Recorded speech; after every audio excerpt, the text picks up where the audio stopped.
severe thunderstorm warning for northwestern Elkhart County, Indiana, south central Cass County, and southwestern Michigan until 7 p.m. Eastern Daylight Time.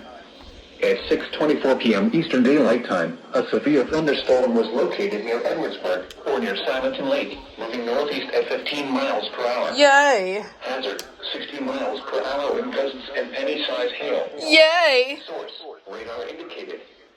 Impact, expect damage to roofs, siding, and trees. Locations impacted include Elkhart, Simonton Lake, Union, Adamsville, Juneau Lake, and Eagle Lake. This includes Interstate 80 in Indiana between mile markers 88 and 92. Remain alert for a possible tornado. Tornadoes can develop quickly from severe thunderstorms. If you spot a tornado, go at once into the basement or small central room in a sturdy structure. For your protection, move to an interior room on the lowest floor of a building. Repeating, a severe thunderstorm warning has been issued until 7 p.m. Eastern Daylight Time for the following county: Elkhart, Indiana, and Cass, Michigan.